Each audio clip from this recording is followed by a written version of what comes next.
오늘 타이틀은 회복의 복음입니다. 회복의 복음. 회복이라는 것은 뭡니까? 다시 관계가 맺어진다는 것이죠. 원래 우리 인간은 하나님의 교제의 대상으로 창조되었고 또 영원한 영생을 소유한 인간으로 창조되었는데 이 관계가 다 끊어졌다는 거죠. 그것을 다시 회복시키는 것. 하나님과의 관계 회복 그리고 영생의 회복. 그 방법이 무엇이냐? 복음이다. 이 복음은 무엇이냐? 또 이 복음을 어떻게 증거해야 하느냐 하는 문제가 오늘 전체의 흐름의 주제가 될 것입니다. 저는 나이가 47세입니다. 웃으시고 동의를 안 하시고 동의 안 하셔도 좋고 74세 하나님이 은혜 주셔서 건강을 주셨어요. 지난주는 플로리다 저 포트마이어까지 또 한 달 전에는 포트마이어 플로리다 템파에 가고 오전 전주에는 텍사스 휴스턴에 가고 킬린에 가고 사방에 돌아다니면서 귀한 사역을 감당하고 있습니다. 저는 경력으로는 한양공대를 나왔고 ROTC 4기생이고 그게 무슨 말이냐 하면 김신조가 나왔을 때 제가 전방의 소대장이었다 그렇게 생각하시면 됩니다.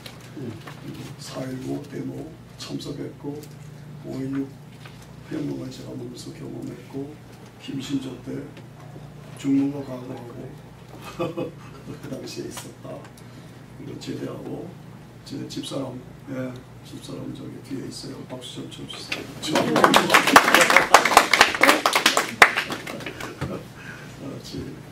71년도에 미국에 왔어요. 그래서 미국에 와서 사업도 하다가 그리고 저는 음악을 전공한 건 아닌데 어려서부터 음악을 하다 보니까 음악가가 아닌 음악가가 됐습니다. 그래서 여기 지구촌교회 워싱턴에 이동원 목사가 목회할 때 이 목사님하고 14년을 같이 그분은 설교하고 저는 음악하고 같이 동력을 해왔어요. 그래서 카네기 활동하고 케네디 센터로 가고 제가 지휘하는 핸델 메시아가 미국의 MBC 방송에 1시간 반을 방영했고 그래서 이 음악가가 아닌 음악가로 활동을 많이 했고 또 핸델의 메시아나 하이든의 천지창조나 또 멘델손의 엘리야 같은 오라토리오는 제 전공입니다. 지금도 지휘하라고 능수하게 할 수 있는 제가 왜 이런 얘기를 하느냐 하면 핸델 메시아나 하이든의 천지창조나 멘델손의 엘리야 같은 경우는 성경 그대로 아주 영감이 풍성하게 눈물을 흘리지 않을 수 없는 그런 영적인 찬양을 하다 보니까 제가 가수에 불이 붙었습니다. 음악을 통해서 저는 은혜를 받았고 또 은혜를 나눈 사람이다 하는 것입니다. 그러다 보니까 이노 목사가 저한테 자꾸 짐을 맡겨서 로마서 강해를 시작하게 되었고 로마서 강해를 거의 한 15년 로마서 전문가입니다. 나가다 보니까 또 히브리서를 또 가르치게 돼서 히브리서를 한 15년 제가 강의를 했고 이 새생명관 초신자들에게 새생명관을 하는 것이 거의 한 35년을 했어요. 그러다 보니까 음악을 오래 하고 또 성경 공부를 오래 가르치다 보니까 철저한 복음주의자로 무장시켜 주셔서 이 땅의 모든 것을 보면서 오늘도 이렇게 오면서 얼마나 비행기가 뜨고 자동차가 달리고 빌딩들이 좋고 얼마나 발전했어요. 그런데 하나님께서 생육하고 번성하라, 땅에 충만하라, 다스리라, 정복하라 이렇게 은혜를 주시고 능력을 주셨는데 이것이 하나님 안에서 하나님과 친밀한 가운데서 하나님의 뜻 안에서 그렇게 번성해야 되는데 하나님과 관계가 단절된 가운데서 번성하니까 물질적으로는 문화적으로는 번성하지만 실제 삶의 내용은 다 파괴되고 우울증에 걸리고 미국 사람들의 반 이상이 우울증에 환자들 아닙니까? 가정이 파괴되고 동성간에 합법화시키고 마약 합법화시키고 지금 이 지경이 되고 있습니다. 네. 그러니까 겉으로는 번성하는 것 같아도 내용적으로는 하나님과의 관계가 다 끊어져가지고 이렇게 정말 인간의 삶이 파멸되고 있는 이런 모습에서 우리가 나갈 것은 예수님만이 해답이다. 아멘. 예수님만이 대답이다. 예수 한 분으로 만족하다. 그리고 예수 한 분으로 이 문제를 해결해야 한다. 예수가 뭡니까? 복음이죠. 그러니까 이 복음에 대해서 우리가 철저하게 다시 한번 확인하고 그리고 이동호 목사님이 95년도에 한국으로 비전을 갖고 가셨죠. 그리고 제가 철저한 복음주의자와 같이 하다가 이렇게 다시 인계인수가 되니까 이게 내가 또 이제는 복음의 현장으로 나가야 되겠구나. 그리고 이 목사님은 언제까지 손만 흔들고 있겠소? 복음의 현장으로 나가시오. 그런 공부도 받고 그래서 목사 안수를 받고 97년도에 사람들을 모아서 교회를 하려고 하는 그런 가운데서 98년도에 창립 예배를 드리고 지금 20년이 흘러서 이제 1.5세 후임자를 불러놓고 공동 목회를 하고 저는 금년 말이면 서서히 은퇴하게 됩니다. 하나님께서 저에게 건강을 주셔서 아직도 씩씩하게 저물고 다니면서 저는 지금도 오면서 그랬어요. 사도 바울은 매 맞고 쓰레기 취급을 당하고 고난을 당하면서 감옥에 가고 돌 맞아 고통당하고 그러면서 복음 전했는데 우리는 둘이 신혼여행하듯이 좋은 척하고 이렇게 복음 전하는 것은 축복이요 특권이다 라고 생각하고 감사하면서 여기까지 왔습니다. 여러분 이렇게 오셔주셔서 감사하고 잠깐 제 소개를 드린 것입니다. 이제 같이 교재를 나누면서 교재 회복의 복음 세미나 교재 2페이지를 보십시오. 2페이지. 이것은 제가 교회를 개척해서 여기까지 오면서 여러 가지 희한한 경험들도 많이 했고 여러분들이 지금 목회 현장에서 아파하시고 어려워하시는 그 모든 과정 속의 그 문제들은 저도 경험을 했고 저도 경험을 하고 있습니다. 그러니까 혼자만의 얘기들이 아닙니다. 여러분 목회 어렵죠. 혼자만의 얘기가 이런 상황에서 내가 어떻게 해야 할까. 목회 선배라는 선배로서 같이 이미생활의 선배는 선배로서 같이 공부하고 성경 공부가 무엇이냐 되게 학생들이 세경들이 오면은 좀 성경 공부를 통해서 성도들을 복음으로 무장시켰는데 이것이 상당히 제 목표에 큰 도움이 됐습니다. 그래서 성경 공부를 어떤 방법으로 어떻게 공부시키는가 하는 교재가 되겠습니다. 그래서 세계에도 오면 저는 다른 교단의 자녀가 되든 권사가 되든 무조건 우리 교회 성경에 참석해서 저와 같이 레스토를 해야 합니다.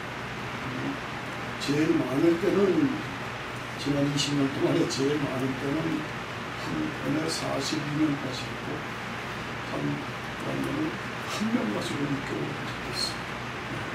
지금 현재도 8명 가지고 하고 있습니다. 그러니까 20명이든 40명이든 한 명이든 그 기간 동안에 의사분들을 훈련시켜서 말씀을 전달시키고 그것이 중요한 사역이에요. 저에게 핵심이 됐고 그 교재를 주님으로 제가 소개해 주십니다. 여러분들께서 성경 공부 교재로 사용하시면 좋겠습니다. 자, 제일 우리가 전제로 해야 되는 것은 기독교는 세상 종교 중에 하나인가? 예수님은 4대 선자 중에 하나인가? 이것이 우리가 늘 발명하는 부딪히는 문제입니다. 근데 기독교는 종교 중에 하나가 아니다. 이것을 강하게 여러분들이 깨우치고 도전시켜야 기독교는 종교 중에 하나가 아니다. 뭐냐? 하나님과의 관계. 그냥 세상 개념 속에서 종교 중에 하나가 기독교다라고 맞아 하지만 아니, 하나님과의 관계. 이 관계라는 것은 뭡니까? 복음을 통해서 하나님과의 관계가. 그렇기 때문에 저는 이 교재의 타이틀을 회복의 복음이라 말씀드립니다. 예수 그리스도를 통해서 하나님과의 관계 회복 그리고 영생의 회복 이것이다. 그래서 사람들이 종교라고 얘기할 때는 강하게 보면서 아니다라고 얘기하고 강하게 선택합니다. 여러분들이 목회하면서 직업이 뭐냐 할 때 목사다. 세상 통용으로는 그렇게 쓸 수 있겠죠. 나는 내가 지금 직업이 목사가 아니야. 목회는 사명이죠. 직업이 아니고 그 철저한 개념이 우리 속에 잡혀 있어요. 직업으로 할 때는 어렵습니다. 그러나 사명으로 할 때는 기쁨이고 감사합니다. 그래서 사도 바울은 이 부득불이라는 말을 썼어요. 부득불이 무엇입니까? 자기는 핍박자요. 성도들을 죽이는, 스데반을 죽이는 자리에 앞장섰던 사람이죠. 그런데 스데반이 죽으면서 하늘문이 열리고 예수님이 나를 일어나서 맞아주신다라고 할 때 미친놈하고 돌리니까 죽었어요. 그렇죠? 그러나 그 스데반이 죽으면서 무릎 꿇고 예수님 저들이 무슨 일을 하는지를 알지 못합니다. 저들을 용서해 주세요. 그 말이 계속 귓가에 남아있는 거예요. 그렇지 않겠어요? 그러다가 다메섹에서 네가 왜 나를 핍박하냐? 그 말에 눈을 꺾어가지고 여기서 예수님이 하늘에 계십니다. 예수님이 살아계십니다. 이분이 과연 메시아구나. 저 하늘나라에 가려면 예수님을 통해서만 가야 되겠구나. 이것이 확. 그래서 정말 천국이 있고 천국에 들어가려면 예수님을 통하지 않아야 한다.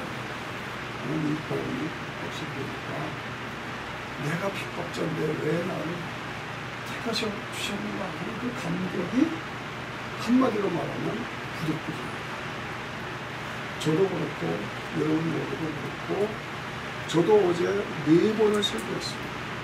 1부, 2부, 중간에 성경 공부 8명 놓고 하고 3부 또 설교하고 그리고 오후 진짜로 보이쪽으로 공부.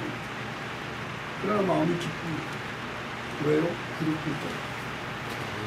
그래서 이 부득불이라는 것을 사도 바울이 이렇게 얘기했어요. 여러분들이 목회에 성공하시고 목회의 기본 흐름으로 잡으려면 이 부득불의 사명을 잊지 말아요. 그것은 6가지가 있어요. 나의 나된 것은 하나님의 은혜가, 하나님의 사랑이 나를 강권하시는 거다. 하나님의 사랑에서 나를 끊을 자가 없다. 내가 고난을 당하고 고통을 당하고 돌멩이를 맞아도 부득불 내가 해야 할 사명이다. 내가 이 사명을 감당하지 않는 내게 화가 있을 때다. 오늘 우리의 사는 것이 다만 이 생뿐이라면 우리의 삶은 가장 불쌍한 것이다. 그러나 주님의 재림이 있고 부활의 영광이 우리에게 있으며 그것은 가장 값진 것이다. 그러므로 견고하여 흔들리지 말고 더욱더 주의 일에 힘쓰는 자로 살아라. 이 6가지 다시 한번 메모해 보시면요. 이 부득불의 사명감을 가지고 우리가 사역을 해야 한다. 부득불은 뭐냐? 첫째, 나의 나된 것은 하나님의 두 번째, 하나님의 사랑이 나를 감동하시다. 세 번째, 하나님의 사랑에서 나를 끊을 자가 없다. 10페이지에 있습니다. 다시 해드릴게요. 네. 그렇죠. 네, 거기에 10페이지 있어요. 그러니까 그것이 우리에게 한번 다같이 읽어보세요. 다같이 시작. 나의 나된 것은 하나님의 은혜이다. 하나님의 사랑이 나를 강건하신다. 하나님의 사랑에서 나를 끊을 자가 없다. 내가 주님을 섬기는 것은 부득불의 사명이다. 아니면 내게 화가 있으리로다. 우리의 사는 것이 다만 이생뿐이라면 우리는 불쌍한 자이다. 그러나 재림과 부활 그리고 영원한 천국 안희세계가 보장되어 있다. 그러므로 견고하여 흔들리지 않고 주의 일에 더욱 힘쓰는 자가 되라. 여러분의 사명, 여러분의 사역은 무슨 명예를 위한 것도 아니고 돈 벌자는 것도 아니고 어떤 다른 목적이 없잖아요. 내가 은혜 받고 구원 받고 내게 사명해 주었으니 이것은 부득불의 사명이다. 이 부득불의 의식이 없이는 목회 시고됩니다. 이 부득불의 의식이 없이는 희생할 수가 없어. 부득불의 사명감이 없이는 목회 성공할 수 없습니다. 저는 모든 것을 정리하고 지금 와서 볼 때 이 부득불의 사명이 가장 우리가 무장해야 할 첫째 사역이라고 항복이라고 저는 생각을 해요. 네. 예수님께서 떠나가실 때에 갈릴리 바닷가에 찾아가셔서 숯불을 구워놓고 제자들을 모시고 먹이시면서 아시잖아요. 베드로를 향해서 네가 나를 사랑하느냐? 내 양을 먹이라. 내 양을 치라. 내 양을 먹이라. 저는 이게 뭐 원어적으로 헬라어로 무슨 뜻이다 뭐 그런 거 저는 따지고 저는 학자도 아닙니다. 신학자도 아니니까 그거를 무슨 원어적으로 해석해서 이렇다 저렇다 그렇게 할 수도 없고 하고 싶은 생각 없어요. 목회 현장에서 먹이라, 치라, 먹이라 이게 무슨 말이냐 이거죠. 여러분 어떻게 생각하십니까? 내가 목회하면서 내 양을 먹이라, 내 양을 치라, 내 양을 먹이라 이게 무슨 뜻이냐 이거예요. 네. 먹이라는 것은 첫째가 말씀으로 먹여야 합니다. 말씀으로 먹여야 합니다. 치라는 것은 희생해야 합니다. 또다시 똑같은 말로 먹이라 할 때 단어의 의미가 다르다고 하지만 저는 능력 있는 성령의 사람들로 만들어가라. 성도들 하나하나를 능력 있는 성도들로 만들어가야 한다. 그렇게 해석하고 싣고 또 그렇게 해석하고 사역해왔습니다. 목이라는 것은 첫째 말씀으로 먹여야 한다. 두 번째 치라는 것은 희생해야 한다. 희생이 없이는 목회를 못합니다. 희생이 없이. 자, 목회에서 가장 중요한 게 뭡니까? 여러분, 목회에서 가장 중요한 게 뭐예요? 10명이든 50명이든 100명이든 예? 목회에서 가장 중요한 건 뭐라고 치겠어요? 다른 거 없습니다. 관계입니다. 써보세요. 목회의 가장 중요한 핵심은 관계입니다. 성도들과의 관계. 이것이 목회의 성패를 좌우합니다. 이 관계는 희생을 전제로 합니다. 관계는 희생을 전제로 합니다. 여러분의 시간을 주고 물질을 주고 은사를 주고 모든 것을 예수님처럼 하셔서 섬겨줘야 되는 것이 관계입니다. 저 목사님이 진짜냐 아니냐라는 것을 성도들이 이렇게 보고 있습니다. 그래서 저도 너 진짜 목사냐라고 제목을 줬는데 이게 너무 강하잖아요. 이거 성도들이 목사님에게 이거 선물을 주기가 어렵다는 거예요. 그래서 제가 지금 제목을 지금 바꿔서 수준판을 놓을까 지금 그래요. 이건 읽은 사람들은 하나같이 좋아. 전화가 막 오면 너무너무 좋다고. 뭐 어렵게 설교집도 아니고 신학책도 아니고 에세이식으로 수필식으로 읽는 일반 얘기를 쓰면서 거기에 확실하게 복음이 들어가 있거든요. 저는 음악가 출신이라 음악의 지휘자에 있어서는 제일 중요한 게 음정입니다. 음정 아니라 이 음정을 정확하게 잡아주는 게 지휘자. 두 번째는 박자예요. 박자가 정확해야 돼요. 세 번째는 화음이에요. 화음. 근데 목회 현장에 와보니까 똑같아요. 복음이 음정이 정확해야 돼. 음정. 성경이 하나님의 말씀이고 글자 하나 점 하나까지도 하나의 말씀이다. 창세기부터 계시록 22장까지 66권이 들어간 순서 배열까지도 하나님이 다 하신 것이다. 예, 성경을 첫째로 기적을 해가지고 복음의 음정을 잡아야죠. 이게 잡아주질 않으니까 신천지가 나오고 통일교가 나오고 벤치당하는 거예요. 예. 그 다음에 너무 앞서가지도 않고 뒤에 가지도 안 하고 박자가 잘 지켜져. 전체적으로 화음이 이루어져야 한다. 이것입니다. 그래서 이 책을 제가 기록하면서 여기서 가장 중요하게 제가 강조하는 것이 이 모든 것은 관계 속에서 이루어지는 것이고 관계는 저 사람이 진짠가 하고 성도들이 봅니다. 교회 많어, 목사 많어. 그런데 너 진짜야? 네, 진짜야. 당신 진짜 목사야? 이겁니다. 그러므로 진짜 목사는 희생을 전제로 하지 않으면 진짜로 인정받을 수가 없습니다. 그게 핵심입니다. 목회는 성도들이 우리보다 떨어지지 않아요.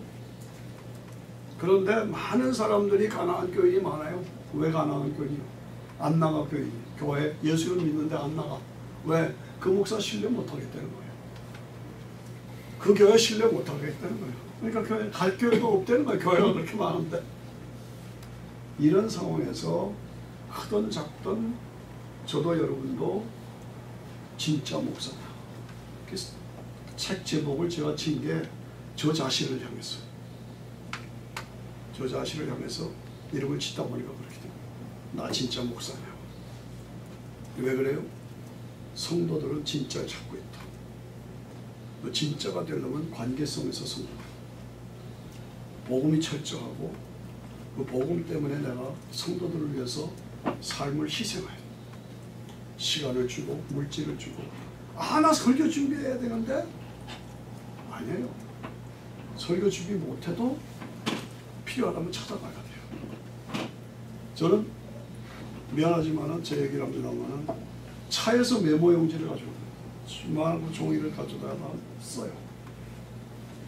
그 메모 용지를 하고 그 메모 용지를 합쳐서 설교를 이루는 설교 시간을 따로 내는 게 그렇게 쉽지 않아요. 네. 그러므로 제가 여러분들에게 부탁할 수 있다면 관계에 성공해야 한다. 관계는 진정성이 있어야 한다. 진정성은 희생을 전제로 한 것이다. 그것을 성도들이 보고 있다. 저 양반이 진짜인가. 이런 말이 여러분들의 목회에 도움이 될 수 있기를 바랍니다. 네. 그 다음에 뭐예요? 먹이라. 먹이라는 것은 뜨거운 성령의 사람들이다. 머리가 지식이 교리가 전통이 문화가 아닙니다. 가슴이 뜨거워요. 가슴이 뜨거운 사명을 감당하는 성령의 사람들로 만들어가야 합니다. 그러므로 여러분들께서 목회하시면서 지혜롭게 하시되 찬양이 뜨거워요. 그리고 찬양을 요즘에 너무 복음성가 쪽으로 가고 있는데 좋습니다. 많은 일반화된 젊은이들이 있고 할아버지 할머니들이 있으면 같이 따라갈 수 있는 공유할 수 있는 수준에서의 복음성가. 그리고 찬양은 뭐 성가대 찬송가는 다 일반적이니까. 그렇게 해서 찬양이 뜨거워야 되고 통성기도를 시키십시오. 통성기도를 소리 내서 내 소리를 내가 들을 수 있을 정도의 통성기도로 기도가 살아있어요. 그래서 뜨거운 성령의 사람으로 만들어가야 된다. 그래서 갈릴리 호숫가에서 예수님이 내 양을 먹이라, 내 양을 치라, 내 양을 먹이라 라고 말씀하셔서 베드로가 그렇게 하겠습니다 라고 했는데 거기서 끝나면 좋았어요. 거기서 끝나면 좋았는데 하나 더 나간 거예요. 그게 문제예요. 옆을 보고서 예수님이 베드로를 향해서 네가 나 거꾸로 십자가에 못 박아 나를 위한 제자가 될 것이다 라는 걸 다 얘기를 하셨어요. 그걸 끝났으면 좋은데 이 사람은 어떻게 되겠습니까? 아시잖아요. 이 사람은 어떻게 되겠습니까? 문제는 그 질문에 오늘 우리의 문제가 있어요. 내 일을 내가 맡아서 그냥 하시면 되는데 자꾸 옆에 사람하고 비교를 같이 신학교 나왔는데 저 사람은 1000명 모이는데 나는 50명밖에 안 모여. 뭐예요? 저 사람은 저렇게 잘 나가는데 나는 이게 뭐야? 그래서 우리가 이 사람은 어떻게 되겠습니까 하는 비교의식, 이것이 깔려있는 한 참 그걸 헤어나기가 어렵다는 거 여러분 아시죠? 저도 그렇고 여러분들도 야, 저 사람 교회 지금 10,000명 모인대. 이게 나는 뭐야? 100명도 안 되고. 저 사람 1000명 모이는데 이게 되면 이건 목회가 참 어려워진 거예요. 여러분 한 달란트 의식을 가지시오. 저는 이걸 강조하고 싶어요. 한 달란트 의식. 5달란트, 2달란트 받은 사람들은 열심히 일어서 착하고 충성된 종이라고 인정을 받았는데 한 달란트 받은 사람은 이게 난 뭐야 이거. 주인은 악한 사람이다. 그래가지고 땅 파고 묻어버렸다. 그리고 이거 그대로 드립니다. 그러니까 예수님 하신 말씀은 뭐예요?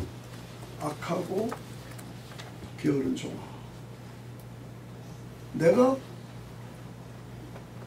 한 달란트 받았어도 은혜에 감사해서 열심히 사역을 해서 뭐 열매가 없어도 좋습니다. 그러면 주님은 그 마음을 보시고 착하고 충성된 종아라고 동일하게 인정하시고 상 주실 줄로 믿으셔야 합니다. 이게 오늘 우리가 해야 할 일이에요. 착하고 충성된 종아. 이것은 한 달란트 받은 사람들이라고 해서 주님 그런 못 받을 게 아니다 말이죠. 저도 여러분도 비교의식 하지 말라. 하지 말자. 내가 지금 10명 가지고 저는 이렇게 많이 돌아다닙니다. 텍사스도 가고 노스캐롤라이나도 가고 다니는데 미안한 얘기지만 저는 계속 격려하고 싶어요. 20명, 30명 넘게 할 필요 없어요. 50명 되면 자리가 잡혀요. 100명 되면 좀 안심해요. 500명 되면 좀 어깨에 힘이 들어갑니다. 1000명 되면 좀 쌈바디 의식이 생깁니다. 그리고 4,000~5,000명 되면 기업주 의식이 생기죠. 그리고 한 10,000명, 20,000명 되면 회장이 되죠. 그리고 한 100,000명 되면 감옥에 가죠. 뭐 사실 아닙니까? 네. 그게 오늘의 현실입니다. 네. 제가 중국에 가서 이렇게 모아놓고 한 30명을 하고 전부 카텐으로 가리고 보지 못하게 하고 한 3일 동안 집중해서 성경 공부를 세미나를 했어요. 근데 그분들의 성경을 보면 새빨개 그래 노래 칼라합창이에요. 너무너무 성경을 보아서 닳고 닳았어. 아, 제가 너무 은혜 받았어. 그런데 어떤 분은 교인이 2,000명이래. 어떤 분은 1,000명이래. 어떤 분은 500명이래. 그래서 제가 아니 그렇게 많이 모일 건물이 있습니까? 그랬더니 하는 말이 자기가 관리하는 교인이 2,000명이에요. 어느 집에는 어느 가정교회에서 10명이 모이고 20명이 모이고 그렇게 하면 집을 떠나서 한 6개월 동안 돌아야 돼요. 6개월 동안 자기가 관리하는 교인이 2,000명이라고 한 것이죠. 어떤 분은 500명이다. 아, 제가 너무너무 은혜를 받았어. 아, 이거. 네. 제가 베트콩에 가서, 하노이에 가서, 사이공 가서 또 월남 사람들, 목회자들 한 38명 또 세미나를 했어요. 그분들은 전부 오토바이 타고 가요. 부인들은 저 뒤에 다니고 있어요. 붙잡지도 않아요. 떨어지면 다시 가서 주워. 그런 상황인데 와, 얼마나 뜨거울지. 얼마나 뜨거운지 막 춤을 추면서 복음 전하고. 그런데 제가 한국으로 왔어요. 한국으로 왔더니 비교의식으로 꽉 찼어. 네. 아, 저 사람은 내 동창은 지금 몇 명인데 이게 뭐야? 난 뭐야 이거. 아, 이게 너무너무 마음이 아프더라고요. 내가 최선을 다해서 30배, 60배, 100배의 열매를 맺어야 되겠지만 그러나 하나님이 나에게 한 달란트밖에 안 주셨다. 한 달란트에 충성하시라. 나는 한 달란트예요. 네? 이동호 목사하고 나하고 같이 있었잖아요. 뭐 제가 감히 뭐 그거하고 비교를 하겠습니까만은 3만 명, 4만 명 모여요. 나는 지금 다니는 데가 뭐 30명, 40명 모이는 목사님들. 그러나 하나님 앞에 가서 상 받는 거는 주님이 똑같게 주신다고 난 생각을 해요. 네? 그러므로 결코 목회에서 이 사람은 어떻게 되겠습니까? 비교하지 말아요. 내가 약하고 부족하다고 그래서 숫자가 부족하다고 그래서 열등만 갖지 말아요. 마음 상하지 말아요. 내게 주어진 양에 충실하게 내 양을 먹이라, 내 양을 치라, 내 양을 먹이라. 거기에 충실하면 된다. 우리가 사명 받는 건 뭡니까? 마태복음 16장에 정확하게 나와 있잖아요. 누구든지 나를 따르려거든 자기 십자가를 지고 나를 따르라. 우리는 주님의 십자가를 지고 주님을 따릅니다.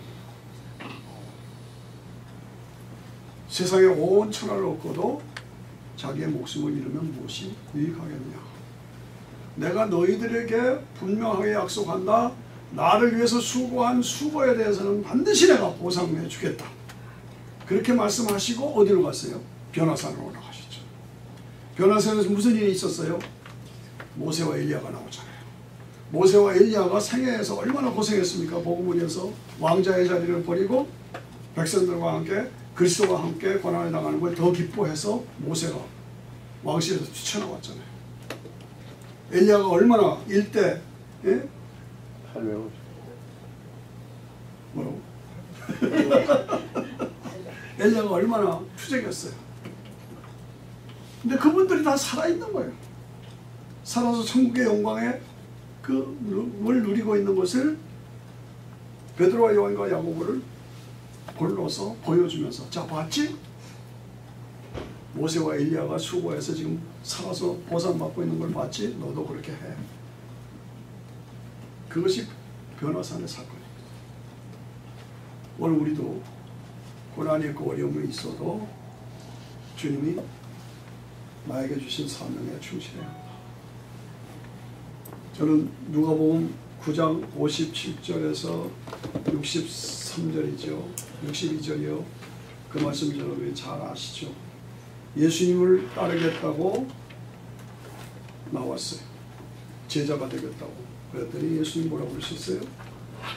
여우도 뿔이 있고 새도 보금자리가 있는데, 집이 있는데 인자는 머리둘 곳이 없다.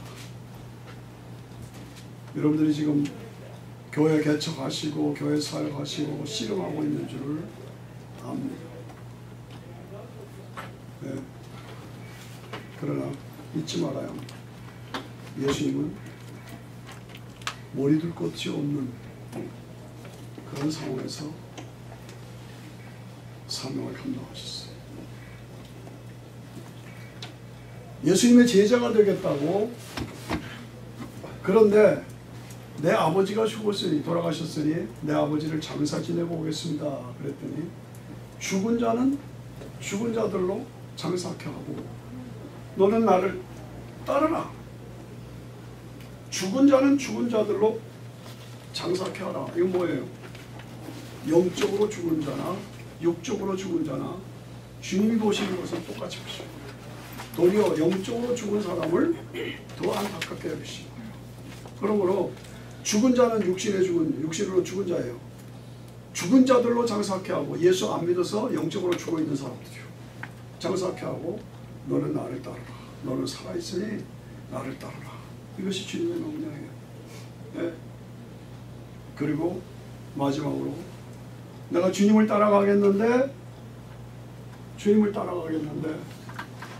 내 집에 가서 가족들하고 인사하고 오겠습니다. 그랬더니 예수님 그래 갔다 와. 안 그러셨어요. 쟁기를 두고 뒤를 보는 내게 합당치 않다 라고 말씀합니다. 오늘 제가 종합적으로 이런 걸 강조하는 그 서론적인 취지는 뭐냐? 새롭게 사명을 확인하는 거예요. 초심을 잃지 말라는 거예요. 본질을 잃지 말라는 거예요. 이건 직업이 아니다. 세상에서 출세하려고 목회하는 거 아니다. 상은 하나님께 가서 받는 것이고, 고난 각오하고 십자가를 지고 주님을 따라야 한다. 그런 자세로 목회해야 한다. 그거를 강조하고 싶습니다. 네. 지금 제가 뭐 설교를 하는 것도 아니고 그렇기 때문에 자유롭게 여러분들께서 질문하셔도 좋습니다. 저는 비교적 미국 생활도 오래 했고, 사업도 오래 했고, 또 음악도 오래 했고, 성경 공부도 오래 했고, 목회도 한 지금 20년 했고, 그래서 여러 면에서 어느 면에서 대답을 가지고 있을 수도 있어요. 그러니까 내가 이런 문제는 어떻게 해야 될지 하는 그런 거 있으면 그냥 서슴지 말고 같이, 내가 가진 문제가 다른 분도 같이 가지고 있는 문제일 수가 있습니다. 그리고 질문을 하셔도 좋습니다. 자, 제가 한 15분 더 하고 조금 쉬었다가 다시 종교란 무엇인가? 종교. 이제부터 회복의 복음을 강의하는 초신자들이 오면 여러분들이 강해야 하는 본론으로 들어갑니다. 본론. 첫 번부터 들어가는 것이 종교는 무엇이냐? 종교는 하나님을 찾고 영생을 찾는 본능이 우리 인간에게 있습니다. 이 하나님을 찾고 영생을 찾는 본능을 체계화한 것입니다. 이 하나님을 찾고 영생을 찾는 본능을 체계화한 것이죠. 종교입니다.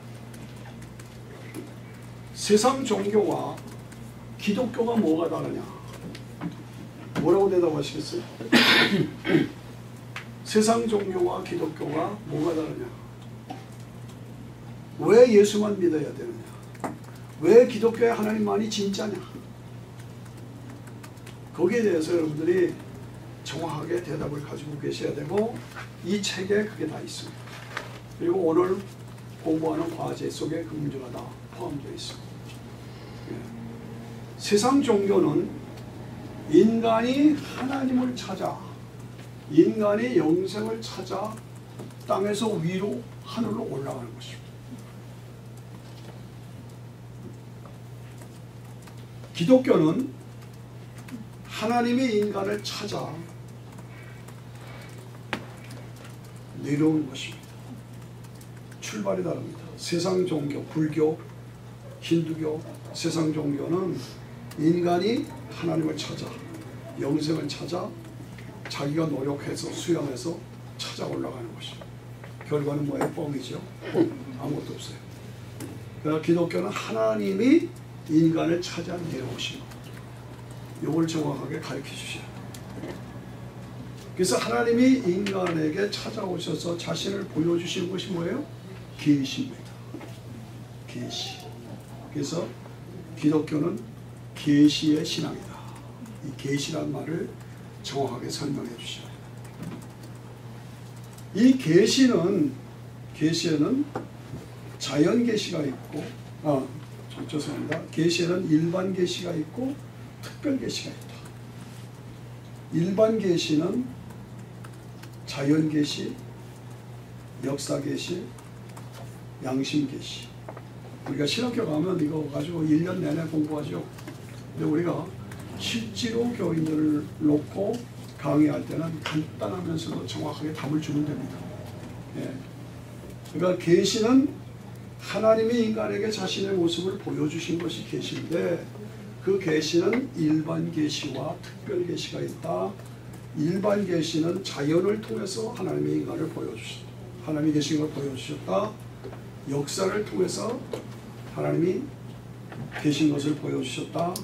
인간에게는 하나님을 찾는 본능이 있다. 그런 거로 양심 계시를 통해서 보여주셨다. 이게 일반적인 계시입니다. 그렇죠? 질문하셔도 좋아요. 특별 계시는 그 일반적으로 보여주신 자연을 통해서 역사를 통해서 양심을 통해서 보여주신 그 하나님이 구체적으로 어떤 하나님이신가 그것을 알려주는 것이 성경입니다. 그래서 특별 계시는 성경입니다. 거기까지 흐름이 쭉 잡히면 처음 온 사람도 이렇게 잡힙니다. 대개. 그리고 교회 생활 오래 해도 이렇게 체계적으로 딱딱딱딱 잡아주는 교회가 별로 없어요. 큰 교회 가서 뒷자리에 앉아있고 큰 교회 흐름 속에 흘러가면 개별적인 타치가 안 됩니다. 그러니까 내가 한 사람을 높여도 하나하나를 정확하게 이거 찍어줘야 돼. 찍어주고 요거가 답이다, 요거다, 이거다 라고 하는 것을 분명하게 넣어줄 필요가 있습니다. 예. 그래서 계시는 하나님이 자신을 보여주신 것이고 일반 계시가 있고 특별 계시가 있는데 특별 계시는 성경이다. 성경을 통해서 하나님이 누구신가를 구체적으로 우리에게 보여주시죠. 그죠? 네. 그래서 성경 66권만이 상부 27, 66권만이 하나님 주신 계시다. 아시잖아요. 천주교에서는 뭐 더 가고 뭐 이런 외경이 있잖아요. 그러니까 성경 66권만이 하나님 주신 계시다. 그 성경의 주제, 성경의 주제는 하나님의 사랑과 구원입니다. 쓰세요. 하나님의 사랑과 구원입니다. 그리고 성경의 주인공은 예수 그리스도다. 성경의 주인공은 예수 그리스도다. 그리고 성경은 오신 예수, 다시 오실 예수. 그것을 기록한 것이 성경이다. 여기까지 정리하면 됐죠? 뭐 질문 있으시면 하시고. 네. 그래서 성경은 하나님이 주신 특별 계시고 그 성경을 통해서 하나님이 누구시고 무엇을 하셨는가를 알 수가 있고 그 성경은 주제가 하나님이 인간을 사랑하신다. 그래서 인간을 죄와 사망에서 구원하신다. 그게 주제다. 그리고 그것을 실제 이루는 것이 독생자이신 예수님을 통해서 이루는 것이다. 그렇죠? 그리고 성경 전체는 오실 예수, 오신 예수, 다시 오실 예수. 네. 그래서 우리가 이걸 정확하게 알고, 요즘에 제가 유튜브를 보니까 김모모 하는 여자 무슨 신학교 교수라는 분이 누구누구 딸이라고 그러는데 천국에 대해서 얘기를 하는데 엇갈리게 말하더라고요. 모든 우리의 설교 말씀은 성경을 기초로 해요. 하나님의 말씀에 분명하게 기초해서 말하지 않으면 안 됩니다. 누가 뭐 죽었다가 살아났는데 무슨 뭐 내 영혼이 무슨 뭐 그거 있을 수도 있어요. 많은 그걸로 천국이 있다는 걸 가르쳐서는 안 돼요. 성경이 우리에게 가르치는 말씀으로 우리가 가르쳐요. 그래서 성도들이 뭐 개인적으로 체험했다, 내가 천국 갔다 왔다, 뭐 재밌는 얘기로 들을 수도 있겠지만은 그것이 대답이다라고 얘기할 수는 없다. 네. 그래서 우리가 그런 면에서 조심해야 됩니다. 하나님은 누구신가 스스로 계신 분이죠. 그죠?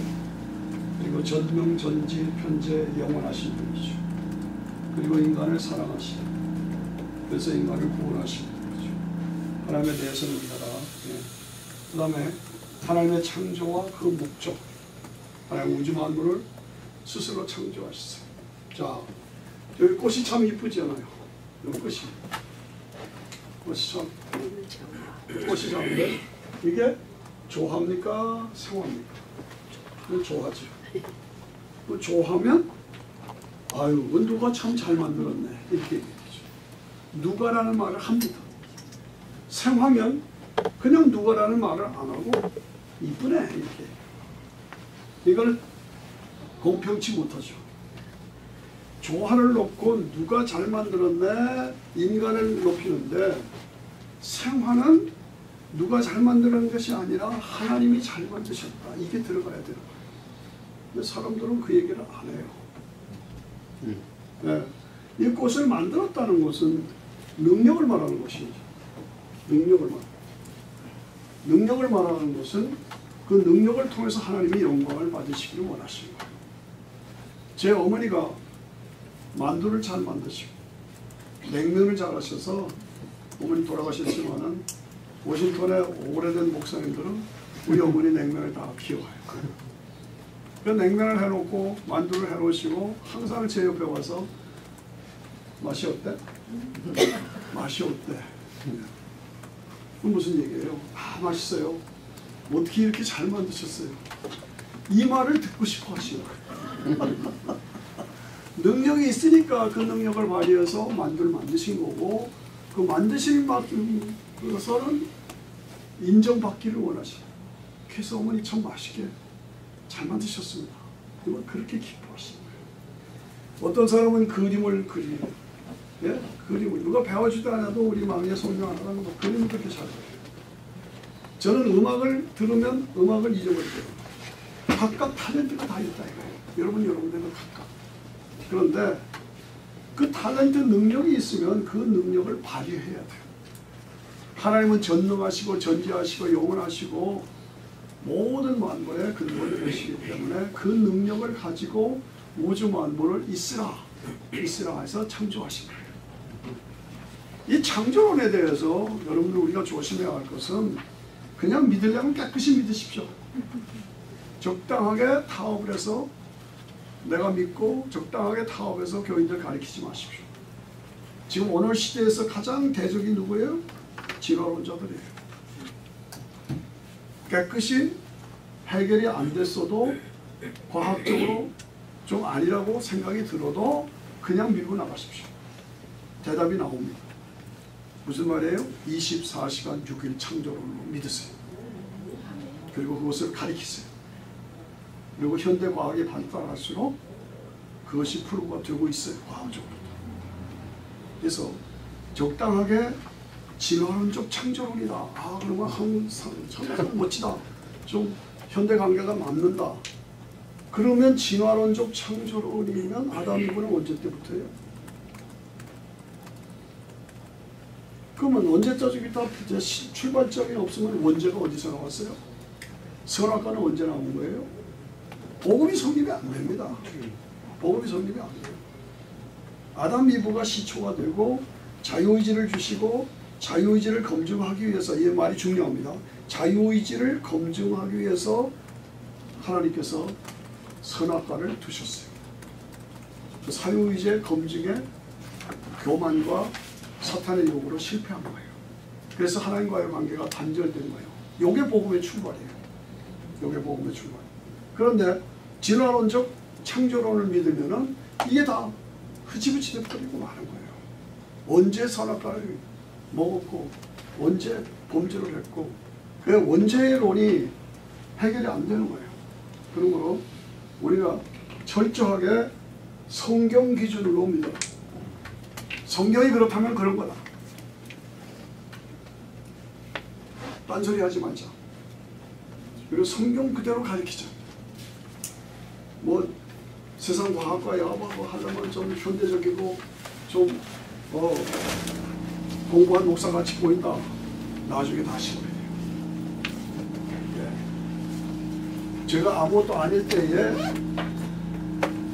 성경 공부를 가르쳤는데 바로 옆에 어떤 신학교 1등으로 졸업한 목사가 왔어. 이야, 그 목사님 신학교 1등으로 졸업하고 학위가 대단하고 소문이 났어요. 근데 목사 한 분, 교인이 한 분이 저한테 와가지고 그분이 말하는데요, 성경 공부 가르치는데요, 처녀 마리아의 몸에서 났다고 하는데 그 처녀가 그 마리아 그 처녀만은 아니라도 어떤 다른 아주머니가 나서도 메시아는 메시아래요. 그렇게 가르쳤대요. 그래서 내가 야, 그 목사 오래 가나 보자. 그랬어. 아니나 다를까 6개월 만에 쫓겨났지. 마리아에는 반드시 그 당시에 마리아가 많았잖아요. 동명이는 뭐 손영식이면 손영식, 김세중이면 김세중, 여러 이름이 많지만 마리아에는 반드시 그 자가 붙어야 됩니다. 더 버진 메리. 왜 그 자가 붙어야 되느냐? 요셉과 정혼한, 솔로몬의 후손인 요셉과 정혼한 그 마리아. 정혼했지만 육체관계는 없었던 그 마리아. 그리고 마리아 자신이 다윗의 후손인 그 마리아. 그 마리아야만 되지 다른 여자, 다른 아주머니는 안 되는 거예요. 그런데 그냥 그렇게 해버리는 거예요. 그러니까 우리는 철저하게 말씀 안에서 이게 앞뒤가 맞아야 돼. 그래서 그런 면에서 우리가 고집스럽게 독선이라고 할 정도로 독선일 수밖에 없죠. 복음 진리는 하나밖에 없는데 독선일 수밖에 없죠. 예수 아니면 안 된다는 거예요. 그런 걸 독선이라고 해서 뭐 그렇게까지 그럴 필요가 뭐 있냐? 예? 동성연애는 안 된다 이거죠. 예. 왜? 하나님의 창조의 기본 질서인데 그걸 무너뜨리면은 이 세상에 뭐가 돼요? 그러니까 안 된다는 거예요. 그런데 이렇게 저렇게 다른 말 붙여가면서 적당히 타워하면 NO! 아니 잘 될 것 같지요? 안 됩니다. 잘 될 것 같지요? 목회 실패합니다. 철저하게 하나님의 말씀의 기초에서 흔들리지 않고 말씀으로만 가르치셔야 합니다. 인간 창조가 그 목적은 하나님이 영광을 받으시기 위해서 창조하셨다. 영광을 받으시기 위해서는 인간에게 자유의지를 주셨다. 여러분, 이 자유의지라는 말에 여러분들이 항상 신경을 쓰세요. 성경의 자유의지를 빼면은 성경 해석이 안 됩니다. 성경은 삼위일체 하나님, 마귀 사탄, 그리고 인간의 자유의지, 이 세 가지가 신구약에 얽혀 있는 것이 전체 흐름이야.